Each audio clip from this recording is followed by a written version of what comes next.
We'd like to welcome you to our current event and weekly Bible study for June 6th, 2010. And today we'll be continuing our current event and weekly Bible study series. Just to go over the table of contents for today, we'll go over some Bible verses regarding the subject of truth to start out with. And then we're going to do a rather in-depth expose on the whole thing that happened this week with the flotilla, the supposed Gaza Freedom Flotilla that Israel had to deal with. We're going to be looking at that from a lot of different angles. And then when we're done with that, then we're going to be looking also at the Gulf oil spill again. We're going to be looking at that some more news I've gotten this week regarding that subject. And then just a variety of topics toward the end. We're looking a little bit at this Denver International Airport and the Anubis statue that was just installed there. We're going to be looking at Comedy Central's their blasphemy in this latest show that they're thinking about debuting called JC, standing for Jesus Christ, and the absolute unbelievable blasphemy regarding that. We're going to be looking at how Obama has also kicked off Lesbian, Gay, Bisexual, and Transgendered Month. He's announced June is that month to honor the lesbians, gays, bisexuals, and transgendered. And then also Gay Day, which just kicked off. It's kicking off as we speak. Already has done that at Disney. I believe it was yesterday was the main day for it, Saturday.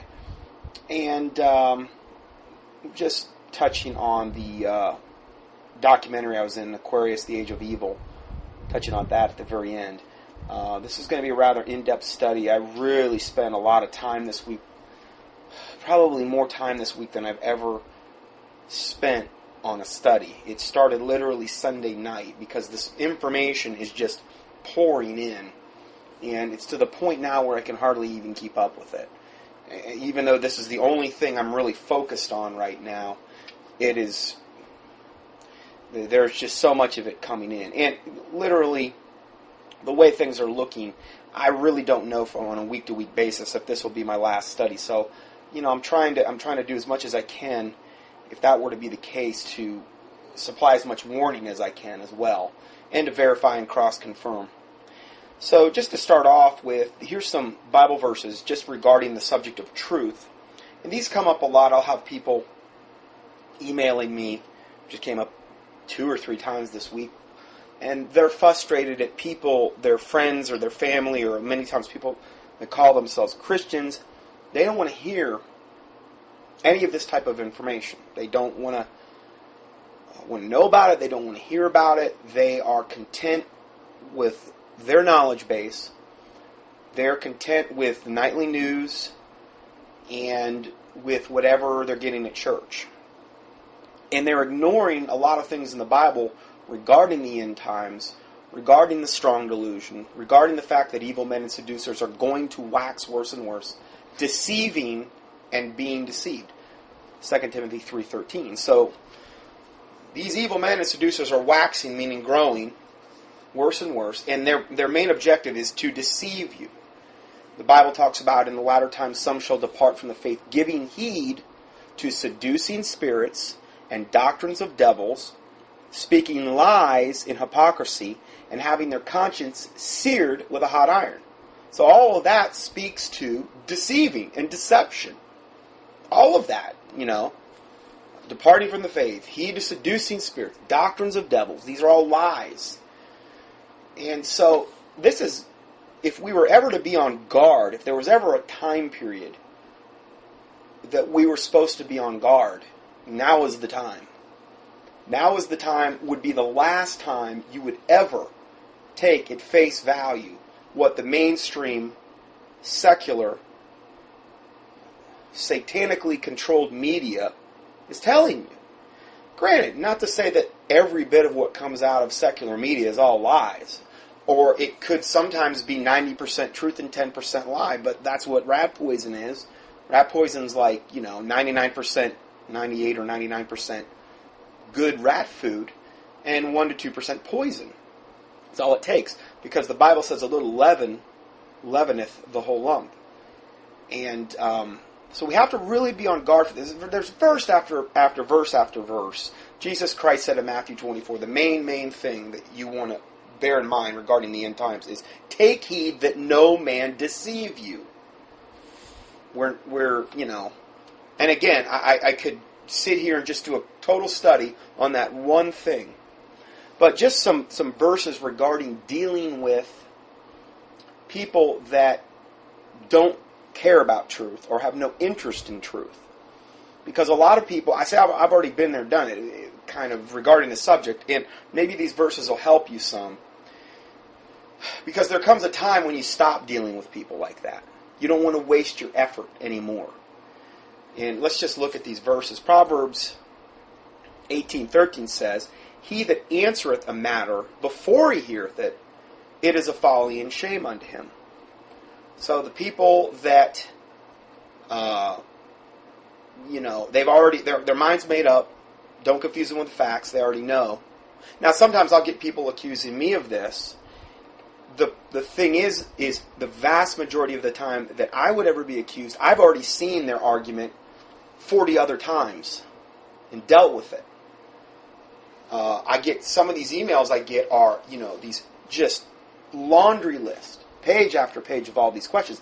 I don't have time at this point to go through and answer these gigantic emails. And it's not going to matter anyway, because that person's mind is absolutely 100% made up. And there's no, the Hebrew roots movement in particular, that's, I would say, where I've gotten the most of those types of questions. Getting a lot on the whole, there's been a lot of controversy as of late on the whole British Israelism, black Israelite Hebrew roots movement as well, or black Israelite movement, meaning they've usurped the 12 tribes of the Jews, and a lot of people, or the Seventh-day Adventists, a lot from them. I've already done several studies on the Hebrew roots. We've done a study on the Seventh-day we haven't done a study on the Seventh-day Advent. The reason that I'm having a really hard time getting back to individual studies anymore is because of all the breaking news, and it's just monopolizing my time regarding this. I would love to do, there's probably 100 to 200 studies I would really like to do. Just don't know if time is ever going to permit that to happen. These other things are more of an immediate impact on our lives. So, he that answereth the matter before he heareth it, it is a folly and a shame on him. This is what you'll typically run into with most of the people you're going to deal with, because they've already been brainwashed by the mainstream secular media, or, and I hate to say this, in the lukewarm environment they may be going to regarding the church. Now, not everybody, but I'm talking about the majority. Okay. Galatians 4:16 says, am I therefore become your enemy because I tell you the truth? The answer to this question is usually yes.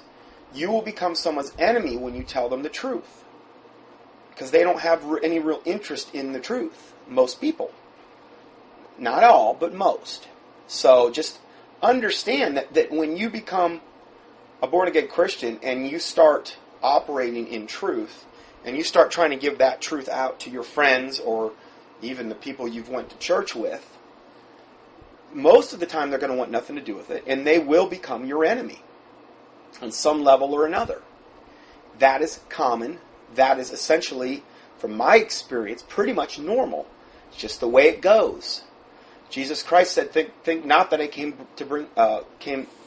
not on earth to bring peace, but a sword.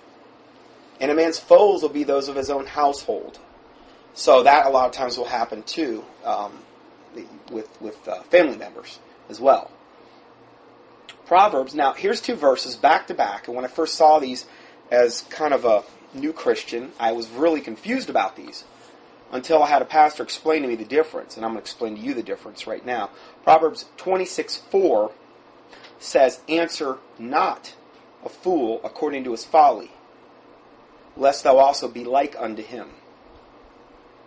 Proverbs 26:5, the next verse says, "Answer a fool according to his folly, lest he be wise in his own conceit." So those seem to be contradictory. Well, the thing is when you look at this, what you have to look at is that there is a time that you answer a fool according to his folly, lest he be wise in his own conceit. And then there's a time that you answer not a fool according to his folly, lest thou also be like Israel had to deal with. We're going to be looking at that from a lot of different angles. And then when we're done with that, then we're going to be looking also at the Gulf.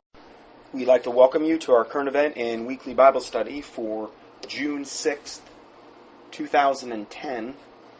And today we'll be continuing our current event and weekly Bible study. Oil spill again. We're going to be looking at that some more news I've gotten this week regarding that subject. And then just a variety of topics toward the end.